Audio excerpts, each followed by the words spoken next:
On the Fringe with Dan RadioStyle. Hope everybody out there's having themselves a great day. Donald Trump sitting in the, I would say, new Oval Office in a large extent. I mean, it's the same Oval Office. It's just had a wonderful facelift.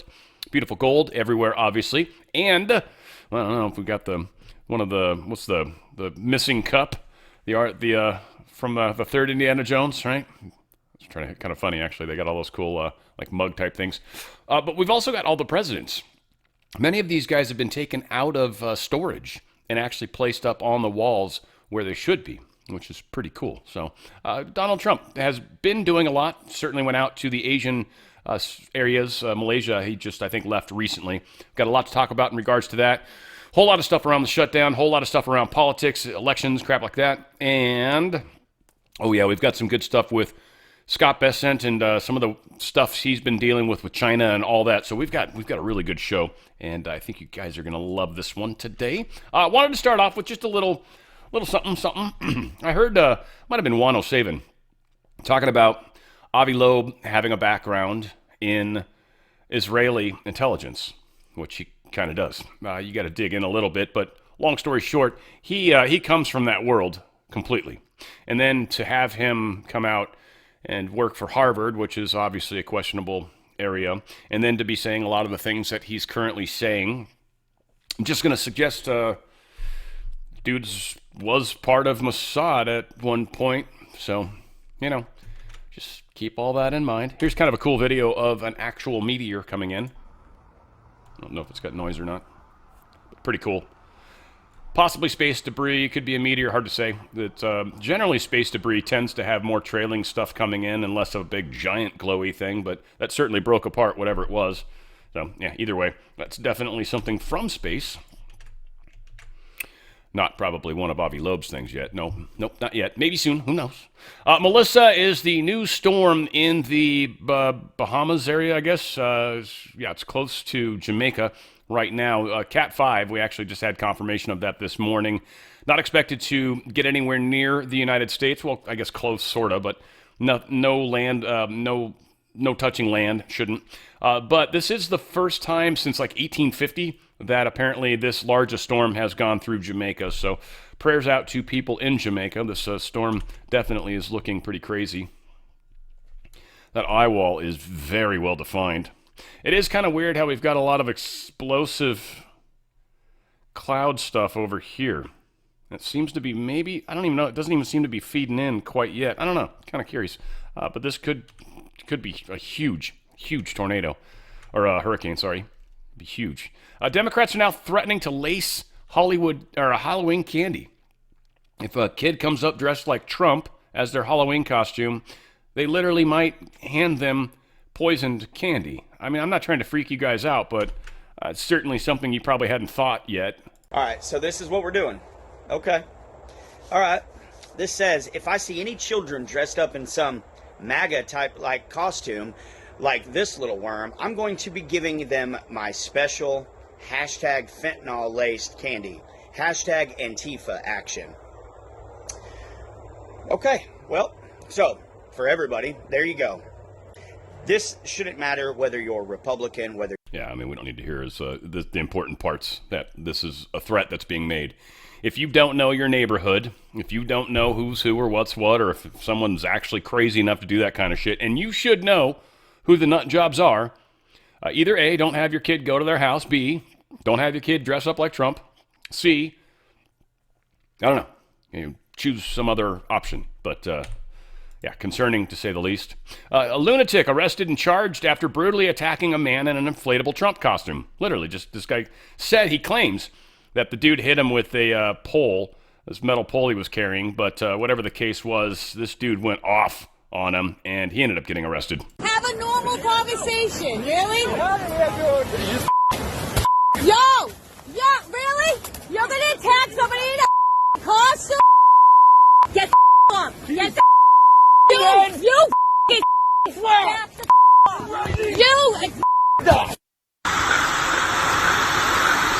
And that was him getting arrested. So that was supposedly his girlfriend doing the filming, or I think the blow-up guy's girlfriend was who was filming this, because she obviously wasn't happy about this dude kicking, or trying to kick his ass. But that's just ridiculous. Like, this is what's going on with people on the left right now. They think this is okay. They actually think it's okay to attack people that you don't agree with. I mean, again, stepmom and me are in horrible situations because she can't help herself.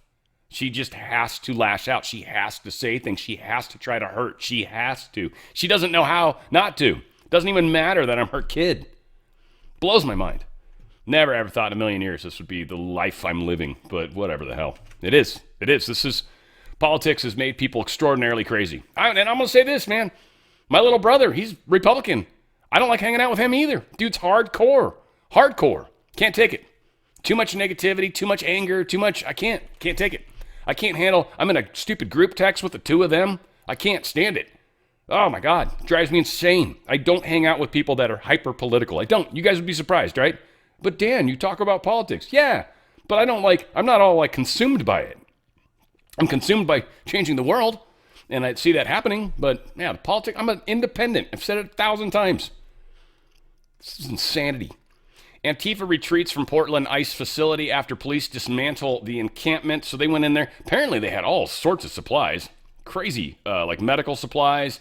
They had all sorts of food and barbecue, all sorts of different equipment. They were very well prepared.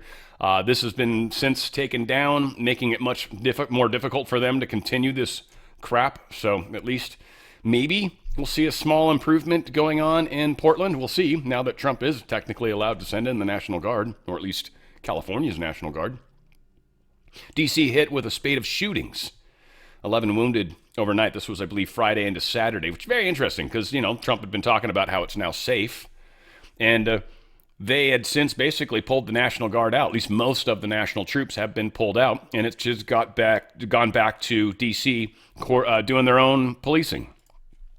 So now D.C. is in charge of their own policing, and look at that, 11 shootings in a 24-hour period. Now, again, the way they would typically try to handle this, one, they would try to downplay all of these as something less than a shooting, and two, they'd then try to take away everyone's guns, as this is how we'll solve the problem. Again, criminals that do shootings aren't using legal guns. Getting rid of guns does not get rid of illegal people with guns. They just don't. That's how the game's played. There's a lot of ignorance in the world out there. The only people you're trying to take the guns away are the ones that actually can legally protect you. Interesting little statistic that we're starting to find out. And 2025 has been a great year for noticing things that would have gotten one censored, canceled, or debanked just a few short years ago. Certainly would have got you on a no-fly list. But here's an example, a couple people that got arrested. Dominguez Toto and Yanko Gabriel Aristis. He's a male, and his race is white.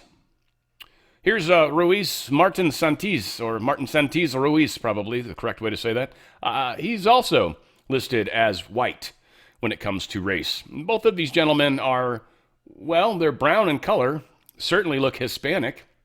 Now, I'll admit, I know plenty of Hispanic people that like to call themselves white, but for the most part, why are they doing this? You guys should have guessed already, because it slants the numbers. It makes it look like more of the crimes being done by white people. I'm sure they've got them somehow tied into their political affiliations too. You're probably a Republican, aren't you? Yanko Gabriel Aristis Dominguez Toto. Holy crap, by the way. Great songs by Toto. Good band, like them. Yeah, here's another couple guys that are all listed as white. Seems to be the common thing that's happening in all over the place, just all sorts of different places. A couple fun things that President Trump was talking about. Here's him talking about, and this is getting a lot of press. And I saw it spun a bunch of different ways in headlines, and I was frankly just going to ignore the story because I thought it was a stupid story. People keep talking about it. I think it's one of the dumbest things that we talk about on our side of the fence. We've got a number of them, so I'm, again, kind of a dick. Whatever, it's my problem. Hopefully not yours, but here's Trump talking about his idea of running for a third term. And he does talk about how that could play out, though he doesn't seem to want to do this. One theory on how you might try to serve a third term is that you could run as the vice president. Yeah, I'd be allowed to do that. Is it the White House or the White House counsel to your legal position? No, you'd be allowed to do that, but I wouldn't do that. I think it's too cute. Yeah, I would rule that out because it's too cute. I think the people wouldn't like that. It's too cute. It's not, it wouldn't be right. again, 100% agree. But there's a lot of people running around saying Trump's talking about a third term. No, he's not. I mean, he's talking about it, but he's not talking legitimately about doing it. We got Marco Rubio and J.D. Vance probably are going to be a powerhouse. Maybe Tulsi Gabbard with one of those guys. Again, it sure does seem like Marco Rubio and J.D. Vance, I think, would be a pretty awesome pair. That's for sure. Donald Trump, what was he talking about on this one? Elon Musk. Yeah, this is cool. So Elon Musk and him have obviously sort of made up. He's got slightly harsh words, but he's like, Elon would agree, I think. So anyway, this is pretty cool. Check this out. It's good. I mean, you saw that during Charlie's beautiful tribute. Elon came up. It's good with Elon. I like Elon. I've always liked Elon. Elon's good. Have you talked to him since the memorial?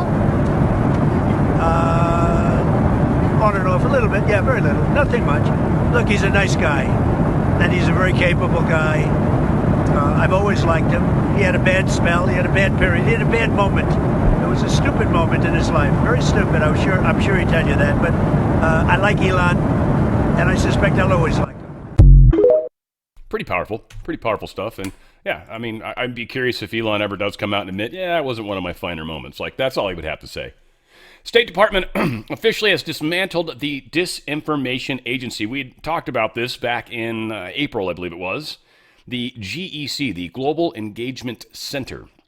Well, it is Rubio's pleasure. He says, quote, "Today is my pleasure to announce the State Department is taking a crucial step towards keeping the president's promise to liberate American speech by abolishing forever the body formerly known as the Global Engagement Center.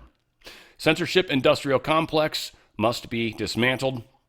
Yeah, this started. He contended that in this op-ed that the then Barack Obama president transformed the GEC, which was meant to target international terrorism, to cover any and all foreign state and non-state propaganda and disinformation efforts. He also wrote, "This pivot was no accident. Obama's man in charge at GEC, Rick Stengel, touted his effort to protect democracy while redefining it so that democracy came to mean silencing the part of the electorate he does not like." In 2019, Stengel directly equated President Trump's campaign with foreign and terrorist propaganda, writing, "Trump employed the same techniques of disinformation as the Russians and much the same scare tactics as ISIS." That same year, Stengel wrote an entire article about why America needs a hate speech law. This was all their push, obviously, to silence us. They were using it against us. They've been using it against us. They would have continued to use it against us. It is now shut down. Also, Marco Rubio deports suspected Muslim Brotherhood leader. This guy was here, I think, from England on a visa, and he has been running around and inciting people to essentially do terrorist type things, essentially, or at least to get out and cause problems, cause mishaps, to cause protests. But Tricia McLaughlin put this out. "Thanks to the work of Secretary Noem and Secretary Rubio and the men and women of law enforcement, this individual's visa was revoked and he is in ICE custody pending removal. Under President Trump, those who support terrorism and undermine American national security will not be allowed to stay in this country." So yeah, foreign nationals moving freely across the United States, speaking from mosques, universities, and care-run stages while training U.S. Muslims in digital agitation, electoral sabotage, and political warfare. This dude, who they're saying he was just using his free speech, he doesn't get free speech when he's here on a visa. Yes, you have rights in this country, but you are not allowed to try to go against the status quo, if you will. You're here as a guest. It's like staying at someone's house and you're like, "Your food sucks. I want you to make me better food." And it's like, you can get the frick out. So yeah, he's being deported. 29-year-old anarchist arrested for alleged $45,000 hit on Pam Bondi. This guy got busted. People narked him out, thank goodness. But he was offering up $45,000 for a hit on Attorney General Pam Bondi. He was caught, and he has now been elected. So yeah, not good. Put the little target on her forehead. You are not allowed to do that kind of stuff. I've told the story before. It's still one of my favorite stories from a gun range. It's down at the gun range, and I wasn't in the aisle yet. I was kind of getting it all situated. And there was a lady that was out there, and she put a picture of Gavin Newsom on the Target thing and was starting to reel it out. And the dude literally hopped the counter and ran out there and stopped her from doing it and basically pulled the thing back in, took the picture off, told her, you can't do that. Didn't kick her out or anything. She never shot it, but explained to her, that's illegal. You literally will go to jail for that, and you will lose your firearm forever. You are not allowed to do that kind of stuff. So please know that, guys. You may not like someone politically. Never do that. Don't even do it jokingly. Don't even pretend. Don't make things that sort of look like them. It's not worth it. You can pretend it in your mind while you're shooting the target if you want. That's fine. It's still kind of gross, but whatever. But yeah, not allowed to do that. It's not okay. Not okay at all, in fact. Laugh Factory's manager in Chicago was arrested by federal agents. Apparently, the agents showed up to try to arrest some illegal people. This manager of the Laugh Factory, reasonably famous, by the way, and is white, he apparently tried to shut one of the ICE doors on the ICE officer, and his leg was sticking out, and the door was shut against his leg and actually caused pain. I don't think it injured him too badly. But because of that, and that's an assault, he's arrested. He'll get fined. He'll probably get out of jail, especially in Chicago. But you can't do that. So again, awesome. White House making fun of Tom Coachino? I don't know who he is, actually. But he says, my wife and I in the East Wing. I can't believe it's gone. And then readers added some context. He goes, this is clearly the diplomatic reception room, which can be found in the main White House building, not the East Wing. A picture featuring the printing fireplace and bits of the wallpaper can be found here. So again, lying. That's all they know how to do on the left, is lie. They have no real arguments, so they have to make things up. It's insanity. Again, this is why I can't handle having people yelling at me from that side. It's like, really? And she blames me because I talk about stuff on the air, by the way, like my mom. I don't send her links. I don't send it to her. I don't share anything with her. I don't even text her, frankly, at all. I don't ever. It's not like I'm trying to put it in her face. You know what I mean? That's what cracks me up. And then she has to try to get it in my face. It pisses me off. We've got a measles outbreak continuing along the Arizona-Utah border.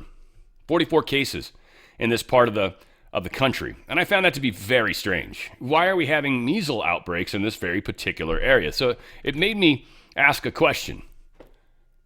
How many biolab level 3s, BSL 3 biolabs, are located in the Arizona-Utah border? And one in particular popped up. There is a biosafety level 3 laboratory located in the U.S. Army Dugway Proving Grounds in Utah, which is near the Arizona border. This facility is designed for testing and research involving pathogens that require high containment measures. And yet, in that same general area, we've got this weird outbreak of measles. Sure we do. I'll tell you what, if measles is running around, one thing you won't have to worry about if you've got some ivermectin, if you've got some antivirals, you're not going to worry. I'll tell you one place where you can take care of that, twc.health/OTF. That's the wellness company, twc.health/OTF. They have incredible stuff. You want to check out the Contagion Kit for one. This has all your antivirals in it. This has got you covered. This is your emergency kit if someone in your immediate proximity gets sick, all right? It's supposed to be for one person, but the number of tablets you get, it's supposed to be for one person. Let's just say that. Ivermectin, you get 25 tablets of the 12 milligrams. That's quite a bit. Hydroxychloroquine, HCQ, you're going to get 14 tablets of that.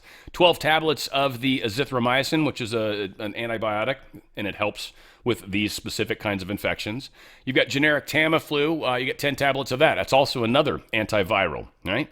And it's supposedly a neuraminidase inhibitor, whatever. It helps specifically with these upper respiratory issues, as well as you've got some Pulmicort, which is like that asthma medication, and you got 5 vials of that, plus the infuser. You're getting all of that. It's going to guarantee that you're going to be safe. That's all it is. The second you start getting the scratchies, the second you start seeing bumps, I don't know exactly how measles pops up, but the second you see anything weird like that, immediately start taking your ivermectins, or immediately, you go to the ivermectin collection here. We got a couple fun different ways to go about it. The ivermectin mebendazole, that is the parasite cleanse. Parasites are linked to cancers and many other things. Also, parasites, virals, kind of similar things. I have noticed a lot of very interesting things. One, I had a small little spot on my, it was about dime size, and then it had kind of a line through it. The dime size part went away pretty quickly, and then the line took about 2 weeks, but then that's gone. I can't see it at all. I can't tell where it was anymore. That's just gone away. And that's what freaked me out. It's why I got the parasitic cleanse, because literally this dot sort of popped up out of nowhere and just kind of started getting bigger. And I'm like, that can't be good. So took care of that problem. What I've also noticed in the issue, and I've talked about this a bunch, I get these little red freckles, right? And they're bright red. They're blood-colored red. As I've started taking the ivermectin mebendazole, they've actually started turning black. Whatever was in there is no longer alive. Now, again, I'm curious to see if they shrink, what happens to them. I've got a couple smaller ones that seem to be forming. There are no bumps. It's just like a freckle, but can't be good. So I've been using this, and it's, wow. 250 milligrams of mebendazole with the 25 milligrams of ivermectin. It's a hearty dosage. You take 1 pill a day, you get 90 pills for that price. That price is actually a surprisingly good price for what you're getting and for how hardcore this will knock out any virus. Any virus. This, in my opinion, is almost as good as having the contagion kit. Get one of this, do the cleanse a couple times, and still have a bunch of pills left over. And then you get a cold sore pops up. Suddenly you get warts. I'd be curious how it works on warts, because that's a virus as well. You're going to notice you get sick. If you get sick and you start getting that tingling, immediately take one of these. Just one a day is all it's going to take. And you will be knocking out whatever is happening. It is a very powerful way to kind of just know you've got like the Terminator in your back pocket if you need it. That ivermectin mebendazole parasite cleanse is freaking awesome. Also, people that have been noticing issues with skin cancers and things along those lines. Eczema and other skin irritant or rashes and stuff like that. People are actually seeing strong support with the ivermectin cream. It's been helping tremendously with a lot of cases. So again, this is your shortage. You just hit shop and you go down to your ivermectin collection. A lot of great stuff over there. Appetite, they've got a whole lot of stuff to help people lose weight. Whole lot of stuff, actually. They got this appetite product. They've also got, let's go over here for health, or where was the weight? Appetite control. There we go. That's what threw me. They've got a few different things. This drop seems to be a combination of all these, by the way. And literally people are seeing huge results from drop, helping them with their metabolism, helping them with their appetite control, and helping them lose weight. And not at a ridiculously fast pace, which is something that a lot of us really need to realize is proper and best. You lose weight too fast, your skin's going to have an issue. It's going to get saggy and gross. Trust me, it does not look good. Yay, you lost a bunch of weight. Now you've got a stomach that literally sags on the floor, or you got to tuck it into your clothes. And I'm not trying to be gross, but that's what happens. Drop, you lose the weight a little slower than you might with the Ozempic, but you lose it in a healthier fashion. You lose it to where your skin can actually kind of retract properly, because it does. It will slowly come back to its original size. It just takes some time. So again, a lot of things. And then you've got peak metabolism. If you really want to really push the metabolism and try to get your body to burn as much as it can, this drop has been powerful for a lot of people. Plus the appetite, they've got Metformin. They got some great stuff. So again, you want to go to twc.health/OTF. That's twc.health/OTF. Take those healthy choices. Make sure you're protected, because the deep state is desperately trying to hurt us. We're not going to let them, but they're desperately trying. So be prepared for them. We know it's coming. We got a couple of interesting statistics here. So any welfare used by households. It's an article that's out. So native-born citizens, about 39% of any welfare is coming from native-born citizens. Of any of the welfare that's out there, 52% of the people are naturalized citizens. So they've come here, but they're properly citizens, right? So again, quite a few people still. Now, non-citizens, though, 59% are showing up as using any welfare. Now, cash welfare, most of that's coming from the naturalized citizens. When it comes to food welfare, overwhelmingly coming from illegal headed households. Medicaid is heavily the two versions of immigration, one illegal, one legal. And then when it comes to housing, they're kind of pretty even on all the big picture. But an overwhelming amount of this resource is heading off to these immigrants that aren't legal. Food stamps by ethnicity, just an interesting one. First 5 or so is what we're really going to focus on. Afghans, 45.6% of people, I guess, from Afghanistan are on food stamps. Somali, 42.4%. Iraqi, 34.8%. Dominican, 34.4%. Caribbean, 28.2%. And then finally, Native at 27.6%, which should be considered the benchmark. And we've, of course, got 5 above that, significantly above it for that matter. So a lot of this SNAP program, SNAP benefits, food benefits are going to people that, frankly, shouldn't be here. And if you're going to come here illegally, well, don't expect us all to give you free shit. And if you do, let's put you back home. You don't need to be here. You're not helping anybody. California and Chicago move towards a taxation Armageddon. They are both in huge, huge trouble right now. And because of the actions they do and continue to do, they're losing more and more federal funding. That federal funding is biting them in the ass. So right now, the only options they have are either A, we have to cut back on some of the ridiculous programs, possibly accept the fact that we're giving away our tax money to immigrants that shouldn't be getting it because they're all these sanctuary policies that exist in these 2 states. And so that's a huge problem. Or they find that they're just going to raise taxes. So they're going to quote unquote do a billionaire tax, and they figure there's roughly 180 citizens, at least here in California, that will have a higher tax, and they don't think these people will actually leave, which is insane to me. These people would literally pull their businesses if you're going to go after their taxes in an insane way. This is the death knell for California and Illinois. And it's fantastic, and especially now that we've got officially Gavin Newsom has come out of the closet and has admitted that he's going to definitely run for president. I mean, we all knew that, but he's finally admitted it. So he's going to spend the next year and a half, year and 3/4, 2 years, full year, I guess. Spend the next year running for office. And hopefully that'll help California just because he'll be less inclined to do stupid stuff for the state. Hopefully, we'll see. But yeah, the well has run dry. USDA says SNAP benefits will expire for 41 million people if the shutdown persists. I think, one, they want it to get through November if it's going to, because then that new rule goes into effect, and then they might actually see about trying to fund those people. I will say the Virginia governor, Youngkin, has done that emergency declaration we talked about, I think, yesterday or Friday. But he did the emergency declaration, and now he's already moving to help get state funds to people that are going to lose their SNAP funding. So far, one governor is actually trying to help the people that SNAP is supposed to pay for. One governor so far, which is kind of a shock. The FAA announces the halt of flights to Los Angeles due to staffing issues during the Schumer shutdown. Literally. They had to ground flights that were planning on coming to California, Los Angeles specifically. They were halted due to staffing shortages of air traffic controllers. A bunch of them called in sick. So what they did is they actually grounded flights that were supposed to go to Los Angeles because they didn't feel it was safe to try to fly planes in because of the Schumer shutdown. This is huge. Having all flights stopped to Los Angeles or diverted possibly is a big, big deal. First off, it's a lot of money. The airport gets a lot of money for every plane that lands. A lot of money for every plane that lands. And if those planes don't land, Los Angeles does not get the money. California continues to make all sorts of bad choices, specifically Los Angeles, really bad choices, exceptionally so. Largest government union is calling for a clean CR to end the government shutdown.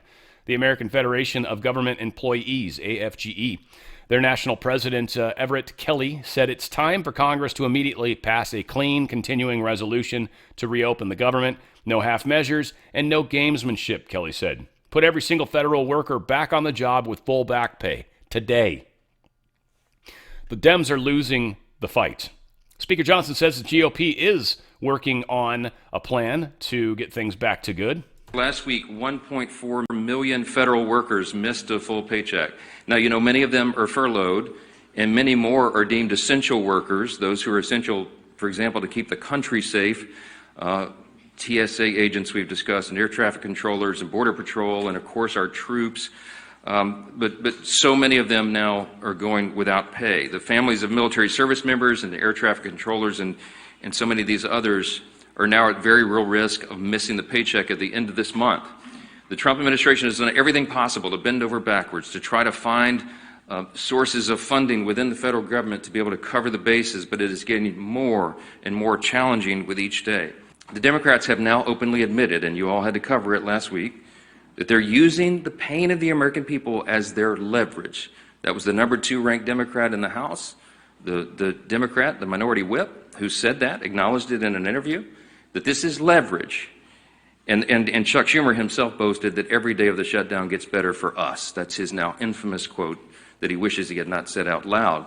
But you know what they're doing and why. Why are they demanding these things? Why is point number 3 so essential to them? Why would they do this? Because it's unprecedented, as we've noticed, and reminded you all, they voted for CRs every time it was possible in their lives, as recently as March of this year. But they're doing it to appease their far-left Marxist base. That's the headline. That's why. That's why we're all in this mess. That's why the American people are suffering pain, because the Democrats are more afraid of the Marxist in their base than they are of hardworking Americans. Yeah, they literally are too. It's pretty messed up what's happening in that big picture. So again, calling it out, calling it as we see it, calling balls and strikes like we're supposed to. House GOP eyes healthcare subsidy plan amid shutdown stalemate. He says they're actually working, the House leadership, so they didn't bring the whole House back together, but the House leadership is working on a fix for healthcare. He says they've been working on this for years.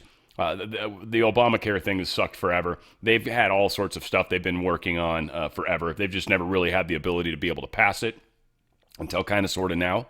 I think they needed enough noise and enough people to feel the pain so they would finally be willing to accept that we need to figure out something different than what currently is in place. What's currently in place is definitely not working. Definitely not working. It's causing healthcare to get extraordinarily expensive. And yeah, that's not getting better at all. And we're seeing record profits from insurance companies, from these medical facilities, from the pharmaceutical companies, record profits, while we're all paying extraordinarily higher amounts of money. So maybe they could cut a little bit out of their profits so we could actually cut a little bit out of our top dollar that we're having to pay on everything. Hopefully, we'll see. Republican Governor Glenn Youngkin talks about how he is doing something cool for his people when it comes to SNAP. We don't need to play all this. It's too long. But yeah, he announces, I refuse to let hungry Virginians be used by as leverage by congressional Democrats. Announced WIC and SNAP food stamp EBT payments will be issued by the states. He said, I'm declaring a state of emergency due to the Democrat shutdown to protect hungry Virginians in need. He's doing the right thing. Good for him. Something very interesting we're also coming across is some more contracts that have now been shut down. And I'm wondering if this is money that we've chosen not to spend, and this might be some money that we're able to shuffle around, a strong chance, and let courts come worry about it later once it's already been paid out to employees of the military or employees or SNAP benefits or whatever. Yeah, let the judges come at that point and try to stop Trump from doing it further and try to take back the money. You know, they do that. You need to pull back all that money you gave all those military people, which is not possible. So over the last 5 days, agencies terminated and descoped 97 wasteful contracts with a ceiling value of $2.3 billion and savings of $160 million, including an $8.7 million USA GM broadcasting contract for FM and television broadcast operations in Iraq, Libya, and Chad, and a $19.5 million HHS contract for diversity, equity, and inclusion training. These things have been shut down. We are making progress, right? Got some politics stuff to talk about. This is, pretty good stuff here. Hunt rips Cornyn. He called him a fake MAGA, fake senator, basically, dinosaur. Said the Senate's not retirement home. Texas needs warriors, not dinosaurs. Cornyn is, not, I don't think, a very good senator by any stretch of the imagination. So, yeah, Rep. Wesley Hunt, maybe he's going for his position, but certainly need to start making some noise about some of these bad politicians that are not helping the big picture. Rand Paul, this dude, Cornyn, who else? There's a few of them. A few of these guys that get in the way every once in a while. Trump warns New Jersey faces hotbed of crime, skyrocketing energy prices if Mikey Sherrill is actually elected. So Trump is definitely trying to come out. It says, why would anyone vote for New Jersey and Virginia gubernatorial candidates Mike Sherrill and Abigail Spanberger when they want transgender for everybody, men playing women's sports, high crime, and the most expensive energy prices almost anywhere in the world? And that's exactly what you're going to get more of. He says, vote Republican for massive energy cost reductions, large-scale tax cuts, and basic common sense. Under President Trump, the mains gasoline will come down approximately $2 a gallon very soon. With the Democrats, you'll be paying $4 to $5 to $6 a gallon, and your electric and other energy costs will likewise soar. He's 100% true. Plattner's campaign manager steps down. This is the dude with the Nazi tattoo that's trying to go after Susan Collins, the Democrat. His campaign manager stepped down because of the Nazi thing and how upset he is about it. So this dude is falling apart at the appropriate time. Again, I don't like Collins at all, but who knows? Maybe Maine digs her and maybe Collins is going to play game or play ball. We'll see. Donald Trump, what's worse? The NBA players cheating at cards and probably much else, or the Democrats cheating on elections? The 2020 presidential election being rigged and stolen is a far bigger scandal. Look what happened to our country when a crooked moron became our president. We now know everything. I hope the DOJ pursues this with as much gusto as befitting the biggest scandal in American history. If not, it will happen again, including the upcoming midterms. No mail-in or early voting. Yes to voter ID. Watch how totally dishonest the California prop vote is. Millions of ballots being shipped. Get smart, Republicans, before it's too late. Literally. Yeah, they're shipping a lot of these out. And that might be why they have the holes punched in the specific places. This might be where they're shipping the most of them. So when they're seeing them in the post office, they can, thin out the ones they don't want to turn in and keep the ones that they do. So they can redistrict, which we'll find out if it's even legal down the road. But I mean, it's much like what's going on in New York. It's so disappointing. John Lefebvre, or however you say his name, says, Gavin debuts his hip-hop persona on NBA podcast. It's kind of funny. He says, here's some of his quotes. It was about paying the bills, man. Hustling. I raised myself. Wonder Bread and mac and cheese. That's how I grew up, bro. Now, his dad was actually the attorney for the billionaire Getty family. So his dad made a lot of money. Here's a picture of him, Gavin, right here. Let's see if I can make it. Nope, can't make it any bigger, really. This is Gavin right here with his, well, obviously 3 well-to-do white friends of his, from the hood. The hood, So, yeah, it's a bunch of nonsense that Gavin Newsom's talking. Anyone surprised? No. A pretty jacked up story going on in Austin, Texas. I've actually been to this food park. It was just down the street from one of the places I worked, oddly. I think it was right down the street. There's this cool little, old World War I hangar at the top. We actually had our facilities in there. It was really, really cool. It was up at the top of this hill, and apparently they used to launch planes off that thing. Right down below that hill, there was generally some food trucks and stuff down close to there. Reasonably close to there, anyways. Whatever the case is. This poor lady's, she's got a small chocolate shop, and she's been robbed so many times, they literally just stopped calling the police anymore. Instead of calling 911, she's now calling 311, which I guess she just makes a report, and then it takes them 5 business days to get back to her. The last time they stole $5,000 in stolen generators, tools, and truck batteries. Owner called 911. Again, nothing happened.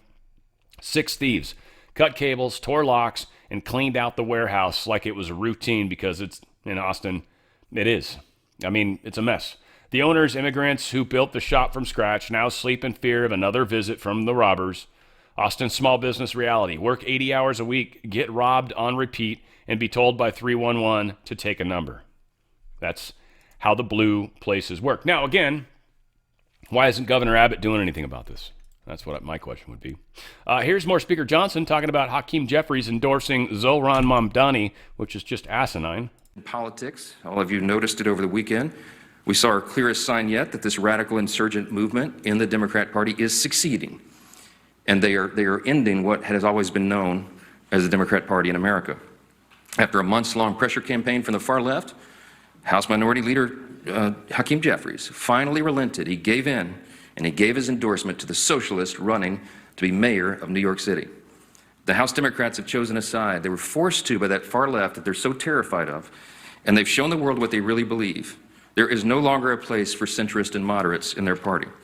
The candidate that they have endorsed, Mamdani, is somebody who we've talked about a lot from this podium.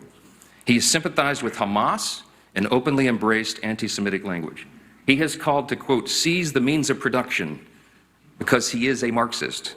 He's called to abolish our borders, to abolish and end immigration enforcement, to defund the police, and to legalize prostitution, among a long list of hits that I could share with you. Zoran Mamdani is expected to take the helm of one of the most important cities in the world and the largest city in America. And he now has the full blessing of the Democrat leader in the House of Representatives. It is shocking. And that leader and all the other Democrats are going to co-own the consequences of what they do to America's largest city.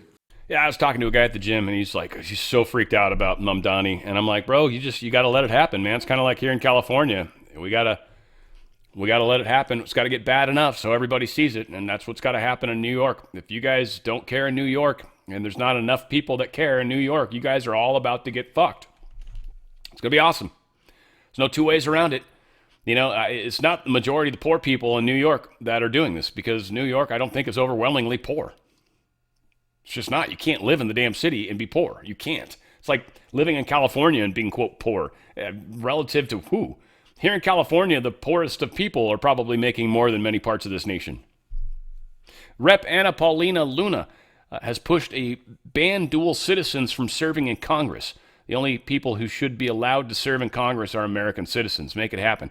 A beautiful kind of sentiment. I think a lot of this goes after the Israeli dual citizens that have been common in our government. And to be honest with you, that's really one of the first groups I think that should be removed. I think we've got a lot of problems that have come from that dual citizenship and dual fathers, if you will, and it just does not work. And we're obviously seeing problems happening with other members now of Congress and whatnot. I mean, Ilhan Omar is a great example, right? So a lot of these things just need to stop. I think she's actually a dual citizen. I'm not 100% sure about that. Could just be making that shit up. Bad fuel is suspected. We had 2 military aircraft crash off the same aircraft carrier within 30 minutes of each other. One was a helicopter, one was a F-18 EF fighter jet, so or Super Hornet fighter. I don't know if it was how it was rigged up for this particular mission, but both of them crashed. No one died. Fortunately, everyone was able to properly escape or get out.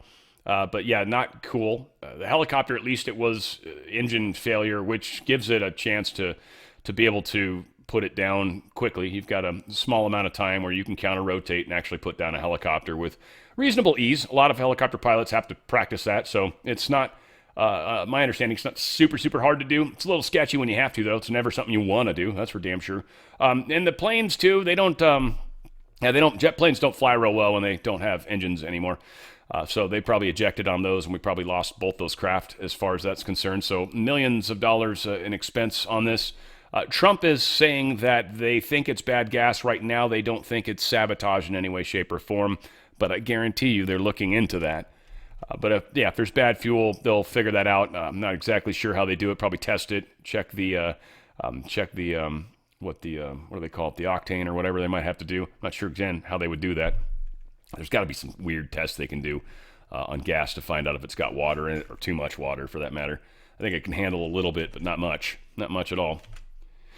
Chinese state oil companies have stopped buying Russian oil. This is a trip.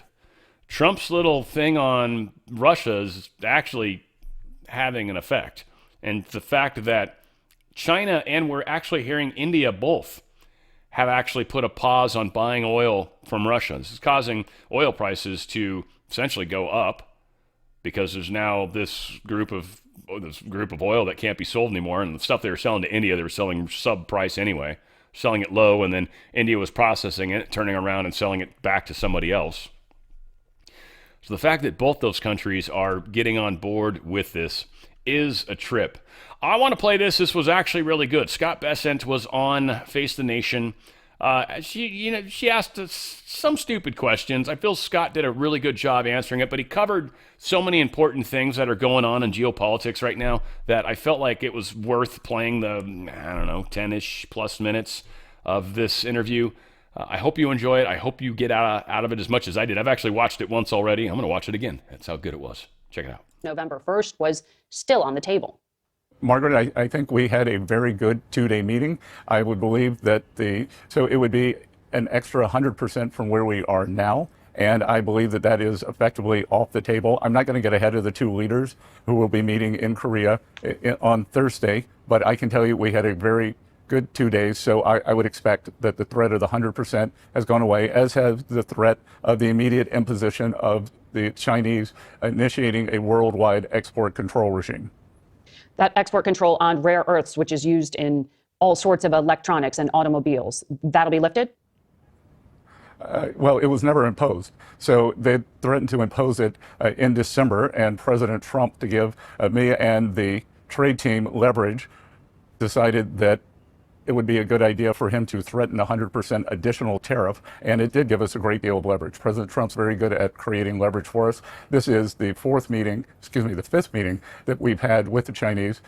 My Chinese counterpart is the Vice Premier, Ho Feng. So we had a very good 2 days. We discussed a wide variety of issues, from the rare earth magnets to trade to substantial purchases of American agricultural products to the Chinese helping us in the fentanyl crisis that we have in the U.S.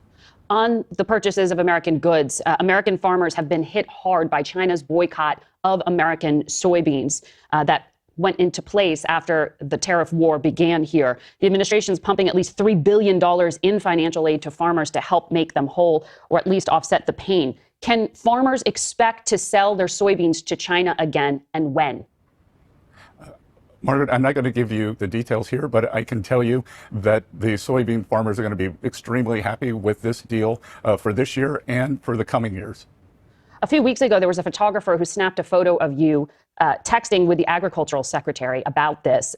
She indicated concern about the unintended damage to American farmers from the U.S. financial lifeline being given to Argentina, because that country was able to sell more to China. That gave Beijing leverage over the United States. Is that leverage still a problem today? Well, first of all, that the text from Secretary Rollins was talking about a purchase of soybeans that the Chinese did, and those soybeans were always going to get purchased. They just did it at a time when the Argentines had lifted their export taxes. So those soybeans were always going to be on the market. It's a global market.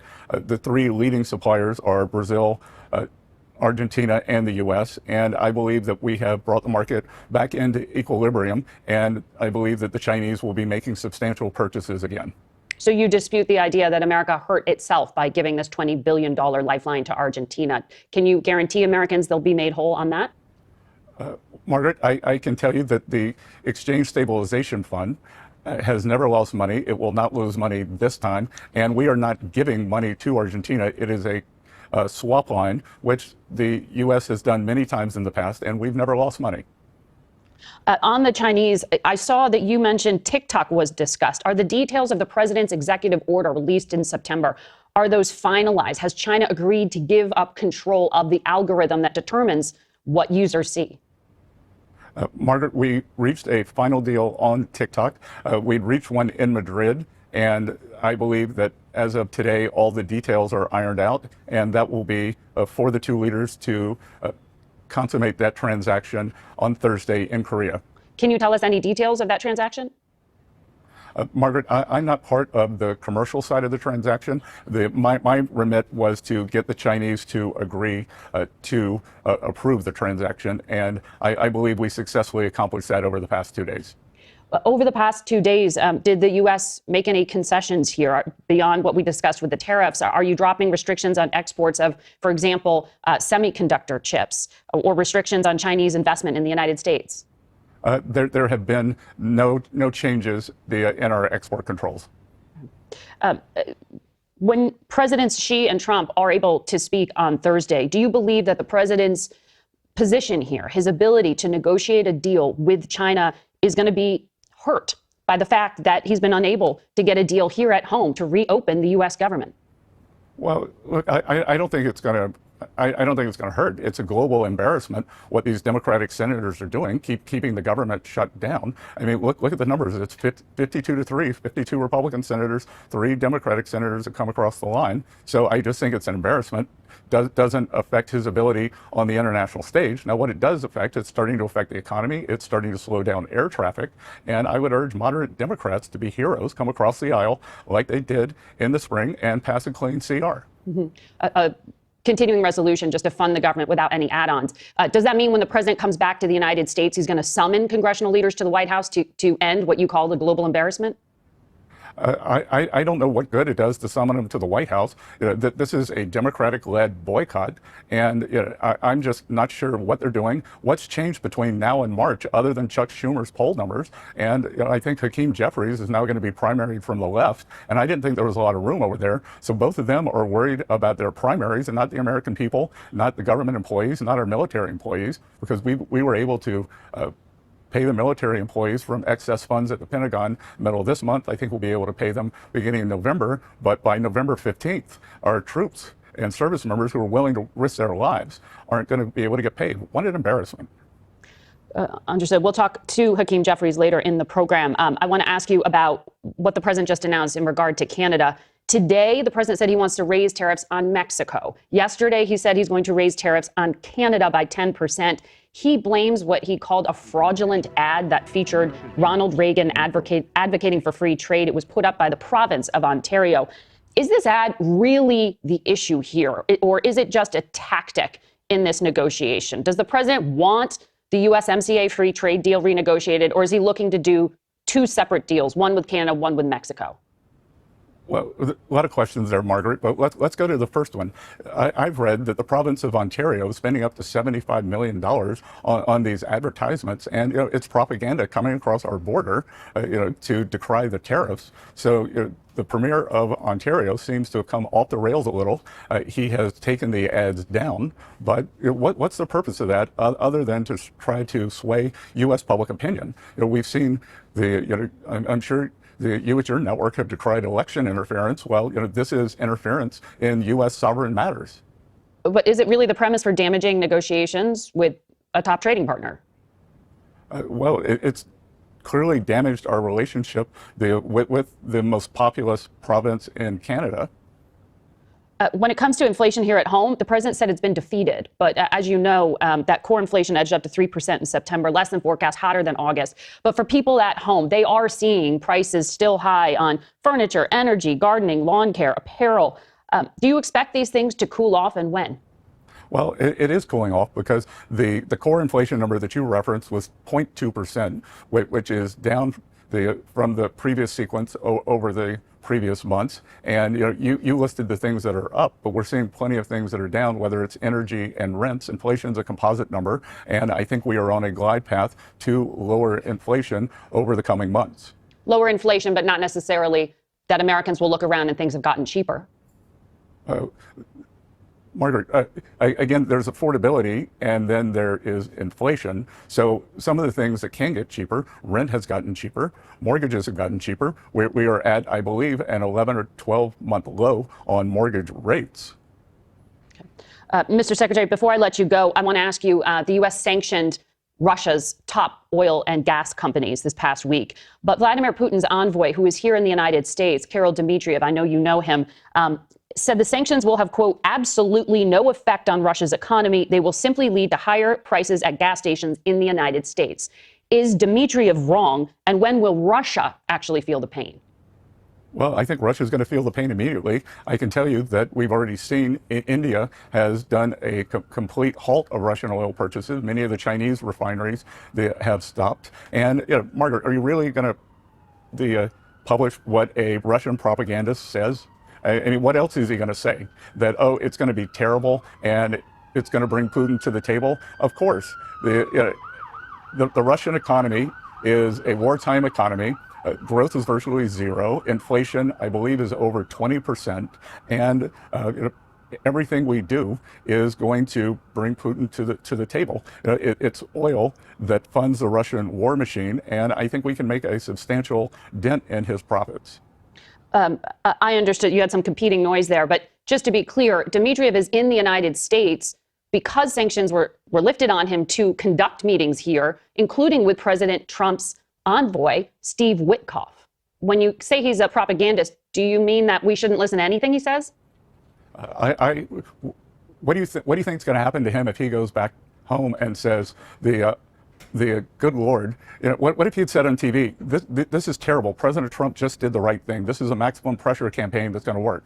Margaret, what's he going to say? Of course he's going to say this. If you go through and look at every Russian talking point, they seem to use the word, we have immunized the economy against this. Well, they haven't immunized the economy. Their oil earnings are down 20% year over year. I would suspect that this could take them down another 20 or 30%. So, again, that President Trump was criticized for not doing enough. He takes this bold maneuver, and then you're quoting a Russian propagandist. All right. And I think one of the big things that, Trump's probably pissed off with Putin about is maybe his unwillingness to give back some of the land. He's got to give some and to get some, and he continues to attack very ferociously. Now, again, is it you still need to denazify? And then Trump's kind of like, all right, well, clock's ticking. Right? Because he's got to play this out to the world. He's got to end this war. And Europe and Zelensky don't want the war to end. So to me, this is an optics, I want to say an optics trip. I mean, it's an experience. It's very funny because the world, quote, supports Zelensky. And in reality, Russia's doing the right thing, denazifying Ukraine. And it really was our fault to begin with. We started this war. We're the reason that Putin invaded. It was because of our actions over a number of years, especially, which pisses some people off to high end. I mean, you're wrong, Dan. You're a Putin puppet.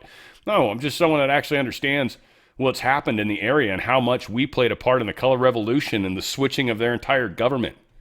And then trying to bring them into NATO when we signed an accord that said we'd not do that. And we continued, every president since the accord was signed, including the one that signed it, broke it except Trump, and moved NATO closer and closer to Russia.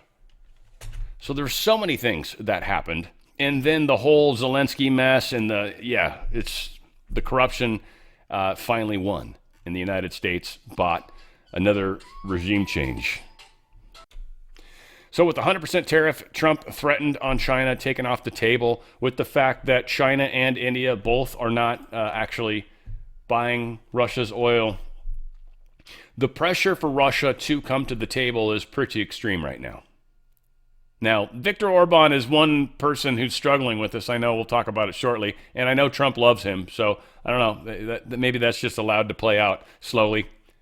Hakeem Jeffries is slammed for claiming Trump will rig midterm elections after sparring with the CBS host. It's kind of funny, actually. I think they had the little bit of video. Oh no, they just had the words from it. But yeah, he goes back and forth. It starts here. Sorry. Democrats were appalled when President Trump used language like that, Brennan said. How do you justify using that now? Doesn't that undermine faith for voters? You need to show up? And he says, no, I've been using that term in the context of Donald Trump's unprecedented effort to gerrymander congressional maps in a partisan fashion all across the country in order to rig the midterm elections and deny the ability of the American people to actually decide who would be the majority as it relates to the House of Representatives. You know, Democrats are also through gerrymandering and redistricting, Brennan said. Oh, no. Well, Democrats are going to push back aggressively to make sure that we have fair maps across the country, not partisan gerrymandering, which Republicans have initiated in states after state after state, Jeffries insisted. I think they said one more stupid thing. She says, you praised New York state legislature for redrawing new ones, Bash said. Is criticizing Texas hypocritical given what you pushed for in your own state? And he says, what's important is that in New York, the redrawn map that was actually adopted by the legislature was adopted on a bipartisan basis, Jeffries said. Democrats and Republicans in the assembly voted for the map because the redraw was fair. That's not what's happening in Texas. In Texas, this is racial partisan gerrymandering ordered by Donald Trump as part of an effort to rig midterm elections, and we're not going to let it happen. Now, in Texas, they actually just added more Republican zones. I think they cut Crockett in half, whatever the case is. Nah. Nothing in New York is ever benefiting anybody that's conservative, that's for sure. Trump says he expects deals with China ahead of the Xi, and I think TikTok also came up. I think I've got some stuff from Trump at some point. No, maybe it was this. Let's try this. I think this is actually pretty good. President Trump received a royal welcome by Japan's Emperor Naruhito today. The president arrived at the Imperial Palace shortly after touching down in Tokyo, the second stop of his Asia tour. Trump was the first foreign leader to meet Naruhito after he came to the throne in 2019, continuing an imperial line that some say is the world's oldest hereditary monarchy. Trump will also meet with Prime Minister Sanae Takaichi for the first time.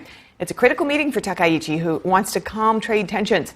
Trump has long complained that American cars have been shut out of Japanese markets. So Japan's government has floated the idea of buying a fleet of Ford F-150 trucks for road and infrastructure inspections.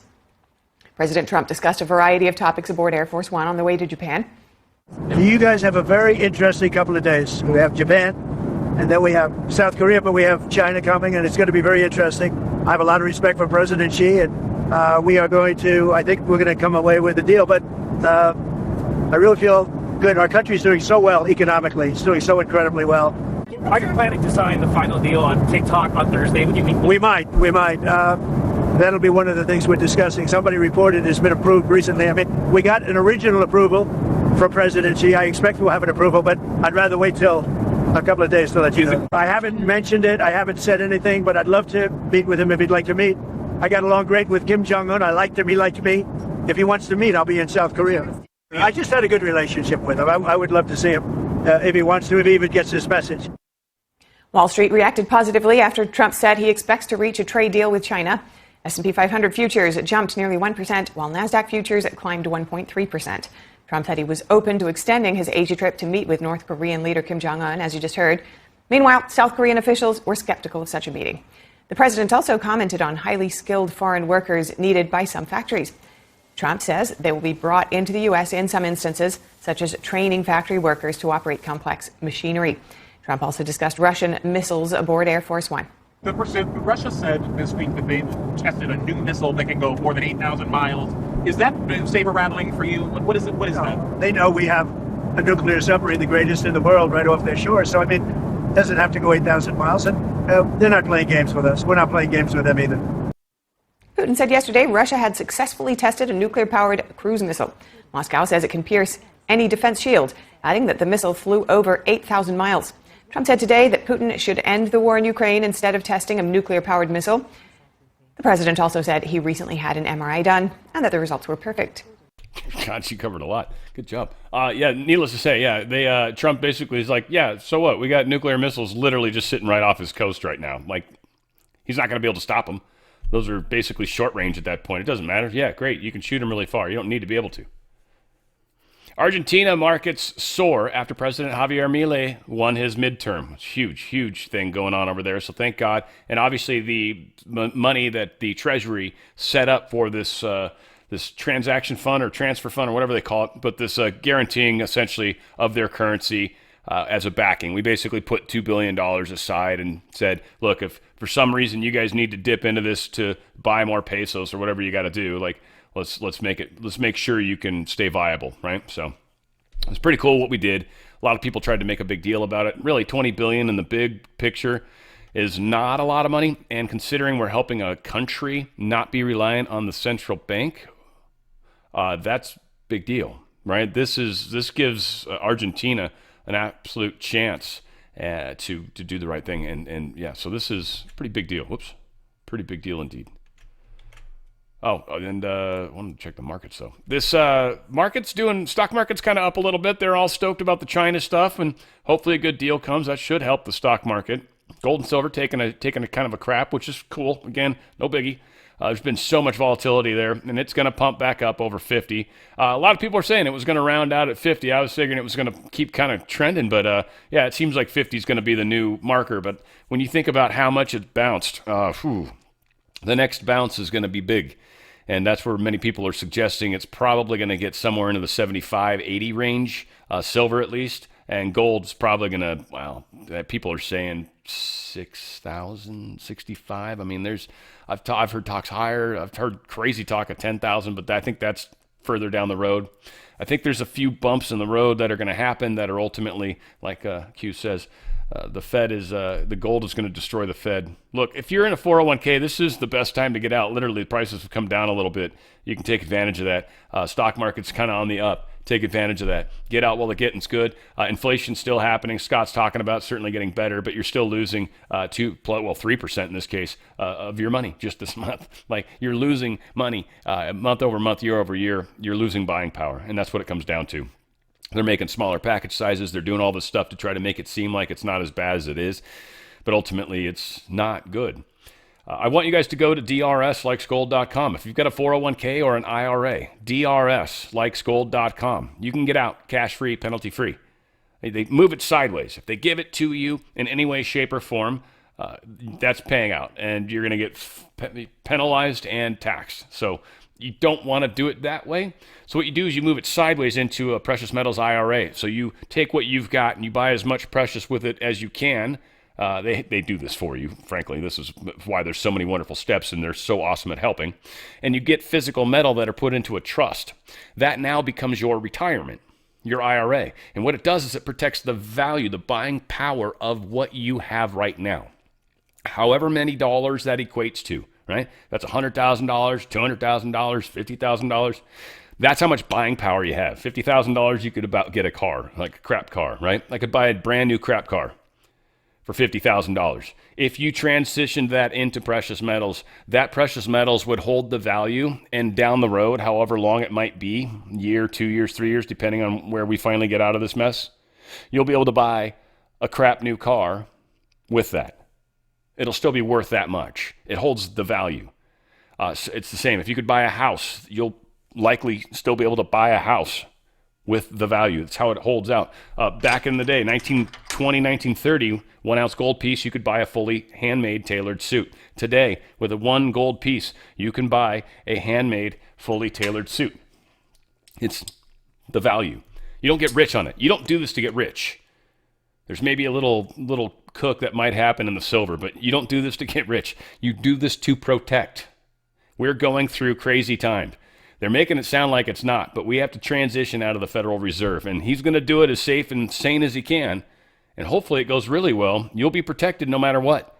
And when we head into a new currency, it'll be backed by precious metals. We're set. You're already halfway there, and this will probably likely directly translate, depending on how they get the precious metals for you.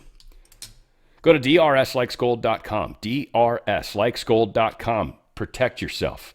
Tax-free, penalty-free. You're going to get up to 10% free silver from my good friends at Goldco. And you're going to get the best customer service you've ever had. Likely, if you put in your 4 data points and you click the button, you're going to get this little pop-up call in this amount of time. I think you get a half-ounce coin, Ronald Reagan coin, it's silver. It's beautiful. So again, you get a lot of cool stuff just for looking into why and how you can protect your wealth. Tax-free, penalty-free. drslikesgold.com, drslikesgold.com. Get out of that system before they get out of you. We have got a few crazy stories here that were fun. So, in 2007, there's this White House mystery building suddenly appeared next to the West Wing with no explanation whatsoever. In 2007, this building that shows here in 2010, you don't get a lot of overhead views, by the way, of this area because it's a little secret. Not anymore, but was. But this mystery building suddenly appeared, that one I showed you up there in 2007. It hadn't been there during the Bush administration, strangely. No one questioned its sudden arrival, and no official statement were ever made about it at all. By 2010, the building was clearly visible, as shown in the photo above. Then by 2012, the white building was gone. They built something, then got rid of it. What went below? People are talking about the hole he dug in the ground. That's probably what they're talking about. So what exactly is going on? Yeah, people are wondering. There's a big question here. I don't know if we can actually we can't get inside of that too well. So yeah, again, there's so many wild things that many of us just don't even have the foggiest on yet. But we will. This is Trump showing up in Malaysia. This is pretty badass.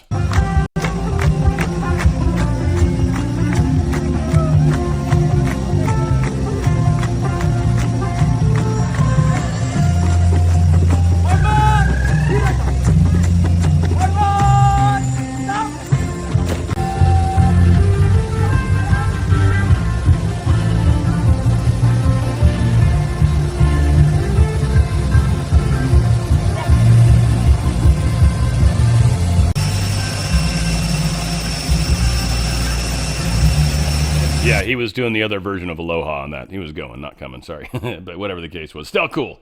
Still cool. I wanted to interrupt it, be like, oh, I meant he was leaving. But, whatever. You probably figured it out. You're that smart. I know. French socialists pitched a sealed down wealth tax bill as they're going after the rich people. And again, a lot of people are like, well, they've got more than they should. I don't disagree with that, but going after people just because they make money, where do you draw the line? And it never stays there. There's got to be something that's more fair than what they currently do. And then these guys control too much stuff. Anyway, money buys power, and that's generally where the problem lies, I think. But anyways, let's not get lost on that at the moment. The French are in a world of hurt. They're screwed. They're very unhappy in the big picture. Russia, again, this war is a big, big question mark. I'm not sure why and what and how, but it is what it is. Zelensky admits problem with the new missile. It's funny as people are saying it actually seems a lot like this British missile, so it might be where they got this technology. Some British UAE defense company. Seems like either they got the plans or... And this would make sense. This would be the way to try to give them the opportunity to build something that they could attack Russia with rather than launching it themselves or giving them codes to do it. So it allows them to build it all, if you will. This is that Flamingo missile, which is still a stupid-ass name for a missile. But, yeah, they're having some issues. They expect to have it fully resolved by the end of the year. He says there's technical problems and money problems. I wonder if... the money problems are being solved now with Europe. Not us, that's for sure. Trump says he's not going to meet with Putin until there's a deal on Ukraine. Just period, no point. NATO member close border to the key Russian ally. Belarus has had its border closed with Lithuania, I guess permanently. And if there's any sort of balloons, I guess they're into launching balloons over the border. Such a weird Eastern European thing to do, or was it Asian thing in general? I don't know. I know they were doing that in North Korea. They're floating bags of poop and stuff. I don't know. Okay. That's what they do. Lithuania is going to shoot those things down if they see them, which, okay, you kind of probably should anyways. If you see big bags of poop flying over, yeah, shoot them down on their side of the fence. Viktor Orban vows he's going to remain an island of peace and migrant-free. So no more migrants, and they're not going to be a part of this Ukraine war thing in any way, shape, or form. We're not giving any money for it. We're not going to take any of your immigrants. We're not doing any of that. It sounds like they're going to probably start getting fined by Europe or something soon. European Union's losing power, and it needs to break. So we need to give these countries freedom. There's no need for these giant unions where they just make money off stuff. It's just an added expense of bureaucracy that's not even needed, an added level of bureaucracy. NATO state's going to bring back the military draft. This is Croatia. There's a lot of talk of future wars, and a lot of people think that the Golden Dome is for the future war. And many people are... Okay, a tiny number of people are saying that this future war very well might be something more in space than necessarily here. And like, we got to get our shit together and working together and getting stuff ready for this. Anyways, I've heard 2030, but again, I don't like dates ever, that's for sure. We'll see. I'm hoping it's something's kind of visible with regular backyard telescopes here in the next... couple 3 years. Ankara court dismisses case to remove Turkish opposition leader in a surprise ruling. So Erdogan was trying to get this guy out, and he was an opposition member. He was saying he was a criminal. The courts aren't letting him do it. Now it sounds like Erdogan's probably doing the right thing, but maybe has some corrupted judges as well. Maybe they just have to do it the old-fashioned way and beat him in the election. Whatever the case is, I don't know how to feel about this. It could go either way. I mean, we did similar stuff with Trump, right? I mean, we had a lot of problems and we pushed through it. They wouldn't let us. They kept fighting us every step. Muslims covered in black take over the streets in London chanting Allahu Akbar. This is in London. Here you go, folks.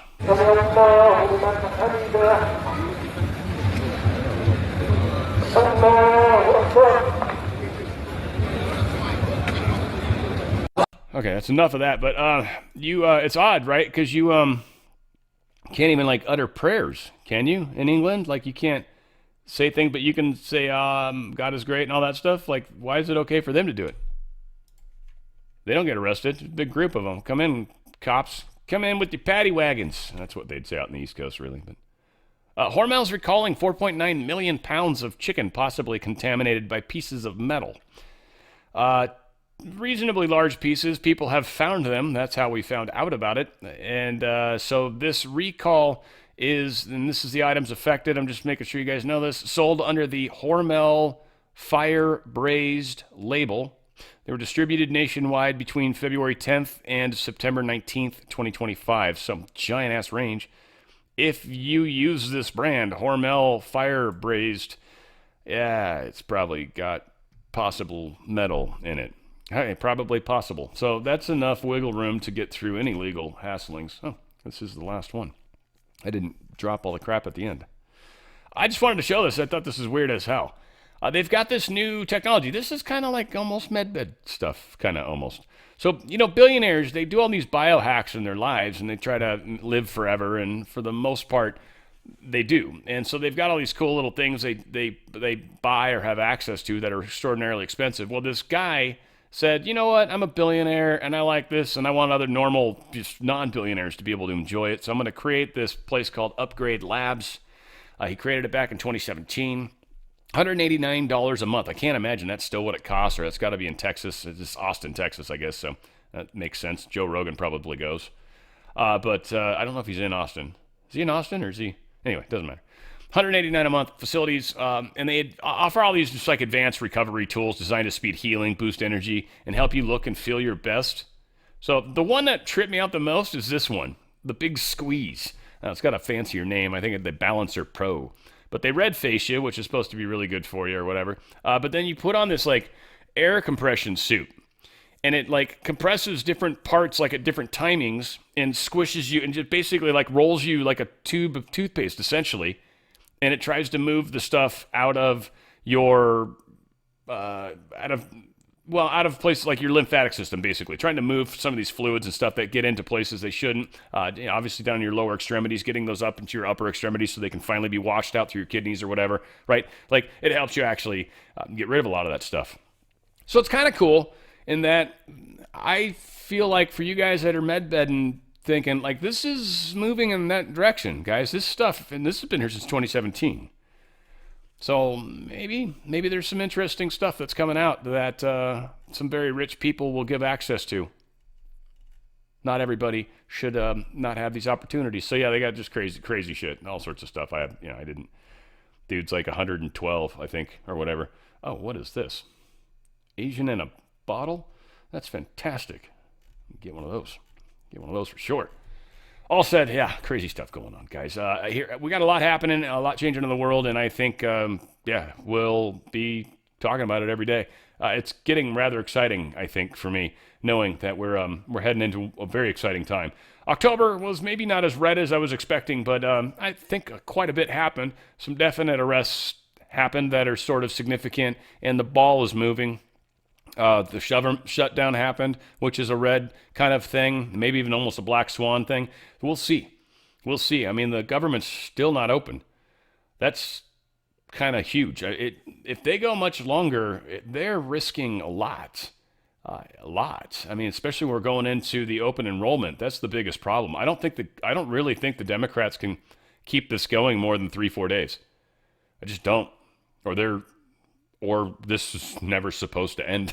I don't know. Just the stuff that we're going to be able to do if they don't open the government back up. I think somebody was speculating that the contract states 60 days. And so I've been talking about the dates. I didn't know what they actually were. Somebody, I think, did a little digging. So it's 60 on the 61st day, they're saying. Again, I'm not 100% sure this is accurate, but maybe it depends on the contracts. I think there might be some variance and whatnot, but still. There could be, if this continues to that 60-day mark, a lot of major stuff legally can happen on 61 days. And I'm sure they know it. And maybe this is what's always supposed to happen. Maybe tariffs are supposed to just pay for the parts of government that we need and we get rid of the rest. How else would you do that in a quick way that people kind of accept as okay. So I don't know. We'll see. If it makes it 60 days, that for sure is right. I just can't imagine the deep state will let it unless they've already lost. And this is what has to happen, right? I don't know. A lot of stuff. We're going to be living through it. It's exciting ass times. We'll be talking about it. Where we go one, we go all. It's on the Fringe with Dan RadioStyle.